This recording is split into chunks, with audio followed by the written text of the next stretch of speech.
bringing you the latest in tax credit news, insight, and analysis. This is Tax Credit Tuesday with your host, Michael Novogradac. Hello, I'm Michael Novogradac, and this is Tax Credit Tuesday. This is the February 4th, 2025 episode. As those of you watching on YouTube can see, my guest for this episode is Dirk Wallace, partner of mine in Novogradac's Dover, Ohio office. Dirk is an expert on a wide range of federal and state tax incentives. He's also the leader of Novogradac's low-income housing tax credit working group. In this week's podcast, we're going to focus on one area where Dirk is doing an awful lot of work, and that's bringing clean solar-generated electricity to affordable housing development. Dirk assists clients in running numbers and applying for solar energy tax credits that developers use to help finance low-income housing tax credit subsidized homes and other affordable housing. There are provisions in the Inflation Reduction Act of 2022 that not only allow a 30% investment tax credit on solar installations, but more notably, property owners can apply for an additional 20% in so-called adder credits for a total of 50%. Now, under the application process for that extra 20%, the IRS awards 1.8 gigawatts of capacity. 200 megawatts of that 1.8 gigawatts is specifically designated for certain affordable housing properties, including low-income housing tax credit finance properties. Now, if you're like me, you might be wondering, 200 megawatts? How many installations is that roughly? Is it 50? Is it 500? Is it 5,000? Well, it's at least 500 installations, which basically means those that are competing, there'll be, we think, at least 500 awards. Now, eligible homes, as I noted, do include those financed by the low-income housing tax credit, as well as other affordable housing programs. And I'd encourage you to reach out to Dirk, and we'll talk a little bit later in the podcast about which types of properties are eligible. Let me note, Dirk and Novogradac's Director of Public Policy, Peter Lawrence, did co-write a blog post on the 20% adder. I'll share a link to that podcast. It wasn't a podcast, it was a blog post. I'll share a link to that blog post in today's show notes. One of the reasons why I was mumbling through the podcast is Peter Lawrence was a guest on our episode last week, the podcast with my partner, Rich Larson. And that podcast dealt with the Trump administration, potential impact on HUD financing, public housing authorities, as well as the Section 8 program. And that podcast already has over 5,000 streams. So it was a very popular episode. Now, in today's podcast, Dirk and I will discuss some of the pros and cons of adding solar-generated electricity systems to affordable housing properties. After that, we're going to discuss what the Trump administration might do in efforts to either delay or reconfigure the allocation of the bonus credits. I will note that the 30% solar credit is in the tax code. The bonus credits are also in the tax code. So they are statutory. It's just the fact that the federal government has to allocate the bonus credits. We're also going to talk about what types of properties are eligible. And then you're probably also wondering, how do you apply for the adders? And we'll talk about that as well. As you can see, we have a lot to cover. So if you're ready, let's get started. Dirk, welcome back to Tax Credit Tuesday. Thanks, Mike. Let's go for 5,000 views for this one too. 5,000 works. I appreciate you taking time for the podcast during busy season. So I won't keep you long. But before we start discussing solar power and affordable housing, please do share with our listeners and viewers a bit more about what you do at Novogradac. Sure. So I primarily work in the low-income housing tax credit industry. My clients are low-income housing tax credit developers, syndicators, investors, obviously with the Inflation Reduction Act, combining solar tax credits or 45L tax credits. A lot of these energy incentives are paired nicely with the low-income housing tax credit. So I began working a number of years ago with those energy incentives when combining those with the low-income housing tax credit. But when I'm not doing audits and tax returns, I'm heading up our low-income housing tax credit working group, where we do address regulatory and legislative matters. Great. Thank you for that. And I do encourage those in our audience who aren't already members of the Local Housing Tax Credit Working Group to please join. It's a great way to stay abreast of industry events and weigh in on IRS guidance and regulations and the like. So let's first start with the pros and cons of adding solar energy installations to affordable housing development. Not all local and tax credit developments have solar energy. More and more do these days. When clients come to you, share how you advise them in some of the pros, if you will, or some of the cons, or even how they evaluate when that makes sense for them in a given development. Sure. So, really the main, you know, driver when looking at this is the energy savings for the project and the tax credits that are generated. So I think you can kind of look at that and say these are the two big benefits when when evaluating whether or not to do it. But there are some costs that come with it, and those costs may be in providing financial benefits to the tenants. But it could also allow you to save on your debt service coverage ratio, or I'm sorry, on your debt service, which would lead to a better debt service coverage ratio. It can also allow you to provide additional amenities at the property because of that savings, like Wi-Fi or other tenant benefits. So really, it's kind of looking at the equity that's coming in, the impact of that tax credit equity on the project, and then in order to get that additional equity, what additional costs there might be, to the project that might outweigh the equity that you're receiving. And when you mentioned the debt service coverage ratio, there are you pointing out that your net operating income would be higher because of your energy cost savings, and then allow you, in essence, borrow more financing potentially to help cover the cost of the additional solar? That's right. Both, reduction of operating costs and the additional source of the equity could bring down that permanent debt service. So you could have those two factors in helping with the debt service coverage ratio. And I would just note also during the whole competitive process of winning an award, more on the 9%, less so on the 4%, but it could be on both. Oftentimes adding solar is worth some points. It helps you win the award more generally. Yes. Let's turn to President Donald Trump. He's been in office as of this recording. He's been in office for 2 weeks. And the first week, we saw lots of executive orders. We saw an OMB memo that was freezing and then unfreezing, certain spending, which has caused a lot of concern in a variety of areas.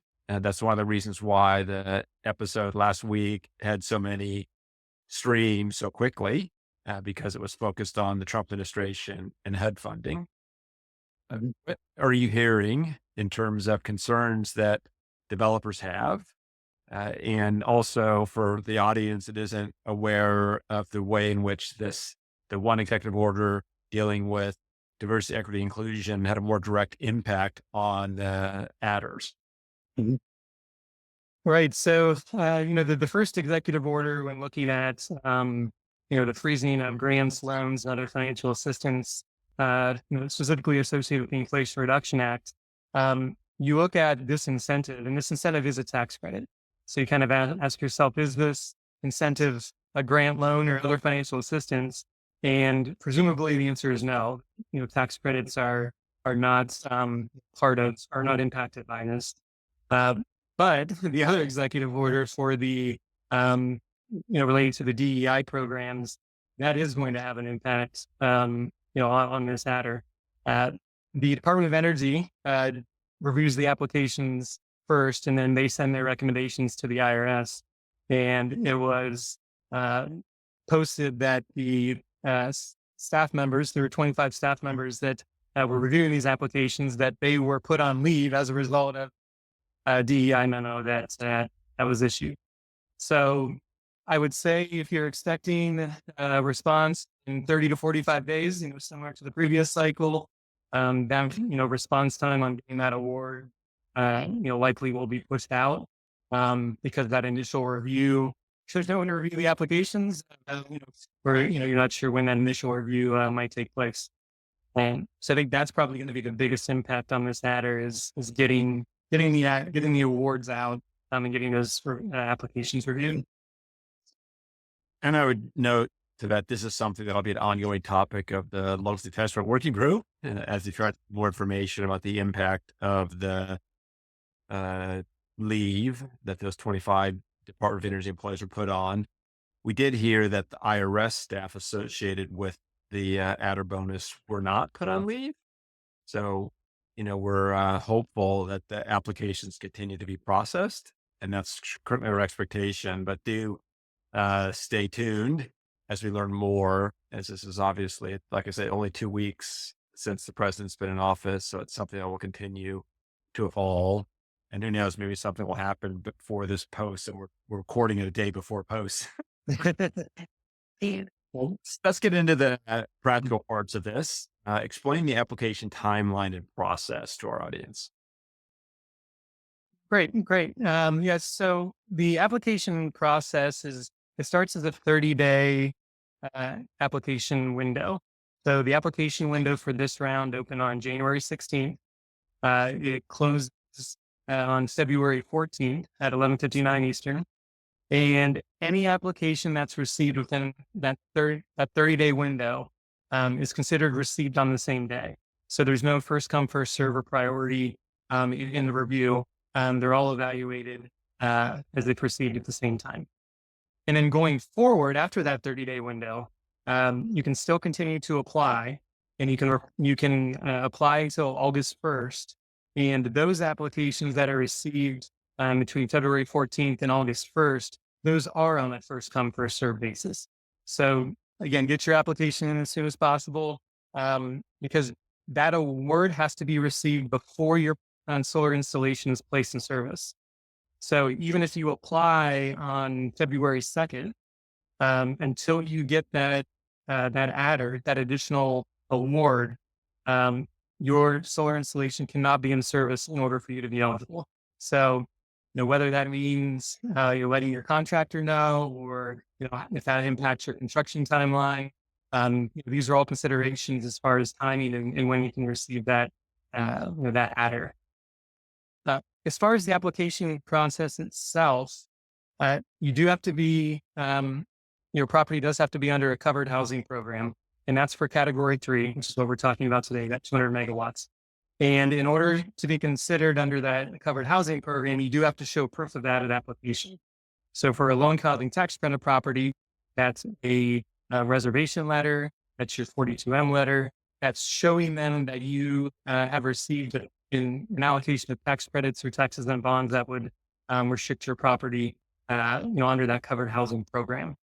In addition to that, you'll also need to show that you have an executed contract with a contractor to install the solar or to purchase the solar equipment.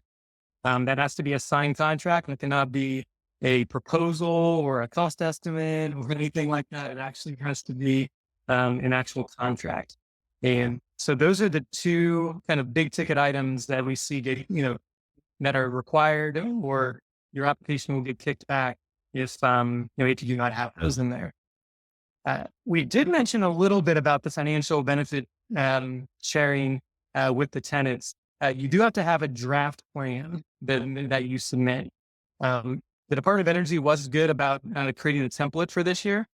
There wasn't a template for the first 2 years, but now there's this template out there that you can complete that shows your financial benefits and how you're going to meet that requirement once placed in service. So once you have those documents in order, you really just go through the Department of Energy's website, submit your application, and then wait for the review to happen.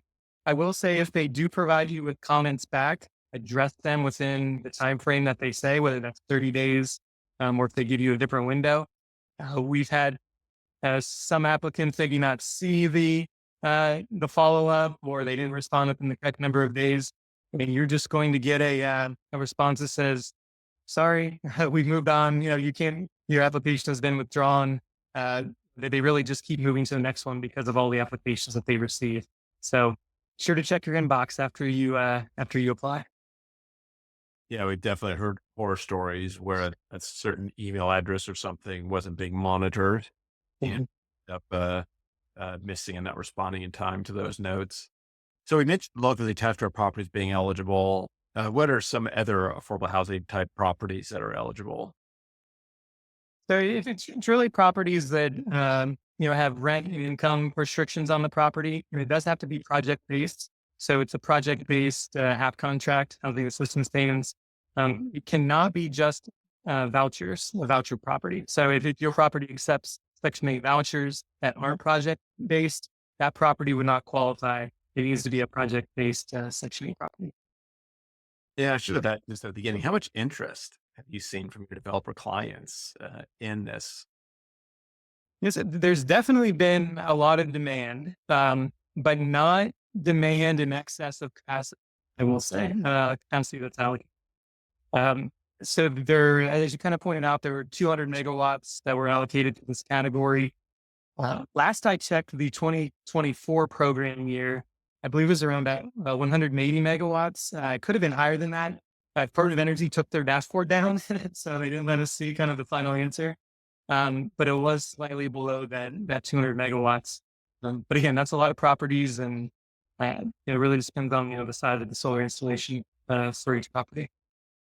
And you mentioned that the property itself, the owner of the property has to demonstrate that at least 50% of the financial benefits from the electricity produced are allocated among the tenants equitably. And I know initially there was a lot of discussion about what does that actually mean? Uh, Share some of the examples as to how developers demonstrate meeting this requirement. Sure. So I think the most obvious way I think is a cash benefit that is distributed through a utility bill savings. So if you calculate 50% of the benefit, reduce the utility bill, then that would demonstrate that you're making that equitable distribution. And you can do that with the tenants either based on square footage of the unit, number of occupants of the unit, or just divided by the number of units that are in the covered housing program. There's really various options on how you distribute it equitably, but it does call for an equitable distribution of that benefit. And the second way that you can demonstrate this is through providing services or other benefits to the tenants that are defined by HUD. And when kind of looking at how HUD defines these benefits, it's job training, additional support staff. I think I mentioned free Wi-Fi earlier. Maybe more amenities or shuttle services on the property. It's really providing that extra benefit to the tenants. As you point out, could help also with your LIHTC tax credit application by putting additional amenities in there. So those are really the two ways that we see meeting that benefit. And I don't want to go into this. I just want to toss it there for the audience to be mindful of if they're going down this path, and make sure you're working with kind of experienced professionals. Because as you're dealing with the energy savings, some of it for common areas, some of it could impact the energy allowances, utility allowances of the residents. You want to make sure that you don't have a foot fault or something in terms of your maximum income calculation, utility calculations, and the rest. And that also plays into your net operating income in terms of what impact the energy savings will actually have in your net operating income when you take into account the derivative effects on utility allowances and the like. So I'll just toss that out there if you want to say anything more, but I don't want to do a deep dive. There's a lot embedded when Right. that goes well beyond this podcast. Yes, definitely. I mean, the calculation that you have to go through is not, as simple as looking at the, energy savings itself. It's looking at the maintenance costs, debt service related to the facility. It really looks at the facility as a whole in calculating what that benefit is. So yes, feel free, please reach out if you're going through those calculations and you need any help. And I'll give another plug for the Look at the Tester Working Group that Dirk runs, because these are the sorts of things that we do in depth, spending a lot more time in depth, sort of working through for the members of the group. And that includes developers, lenders, syndicators, tax credit equity investors, everyone who has a direct or indirect interest in the cash flows property. Before I bring it to a close, I want to open it up, Dirk, for you to share anything else that you think the audience should know if they're considering adding solar energy to one of their affordable housing developments. Well, I think if you are going to go this route, it's really, again, looking at what the total amount of the credit could be. And a lot of you have probably heard of cost segregation studies on a building or, the acquisition or the rehab. There are cost segregation studies on a solar installation. One thing that we didn't mention, but I think we have in previous podcasts, is that the solar investment tax credit no longer reduces your loan causing tax credit basis. So maximizing that energy tax credit, obviously can have a lot of benefits. And the one way to maximize that is through a solar cost segregation study. So please feel free to reach out. We can do those studies. It really looks at the whole facility, not just the panels themselves, but looking at the wiring and the incremental roofing costs and things of that nature that you may not think, these would be eligible for solar tax credits. And that really does, maximize the credit and the overall financial benefit to the project. I guess another area that I would add in terms of the financial analysis is that when you're thinking of adding this basis to a tax credit development, as you point out, there's no base adjustment. It is part of eligible basis. So generally, if it's a 9% allocated credit, oftentimes those transactions have, quote, excess basis. So a solar facility oftentimes won't lead to more of the 9% credits. But on a bond transaction, it can lead to more tax credits under the 4%. And if you're in a difficult to develop area, 5.2%. And then there is some adjustments there for tax and bond financing and all the rest, which I won't get into that here either. But it also, from a financing perspective, does have the ability to get to interact with your loans and tax credits to make them higher, which obviously helps in terms of financial feasibility. So with that, I want to get to our off mic section in a second. Let me first of all thank you, Dirk, for being on the podcast. I appreciate it very much. And I promised I wouldn't keep you too awful long so you could get back to the audience. I do want to remind you that we encourage you to subscribe to the podcast, subscribe to it on whatever platform you prefer. And that way you'll be getting it without having to go in and download it every week. And if you have colleagues who you think might be interested, which I'm sure all of you do, please share the podcast with your colleagues. We do have a full archive of episodes available on our website. And within the various areas, along with the tax credits, renewable energy, and the like, we have separate series. So you can even go and binge watch, binge listen to podcasts on along with the tax credits, renewable energy, and the like. With that, let's turn to the off mic section. And our regular listeners know we use this as a space to give a shout out to someone who works in one of the many areas that we work and give them a bit of recognition. Dirk, who would you like to shout out? Well, this is going to be more than one person, but I would like to give a shout out to the 35 interns that just started here, the audit and tax interns that started here in Dover, and the over 100 interns that started across the firm, many of them going through their first audit and tax season, and just now entering the workforce and the audit and the accounting world. So I felt like they deserved a shout out as we start this tax season here in February. Excellent. Let me echo that shout out. Thanks for joining the firm, and thanks for starting your career at Novogradac. And with that, let me say thank you again, Dirk, for being on the podcast today. And to our audience, I'm Michael Novogradac. Thanks for listening. This weekly podcast has been brought to you by Novogradac and Company, LLP. Archived podcasts are available online at www.novoco.com/podcast or by subscribing to the Tax Credit Tuesday podcast in iTunes, Spotify, YouTube, Google Podcasts, Stitcher, and Radio Public. You can find related links referenced in this podcast on our website at www.novoco.com/podcast.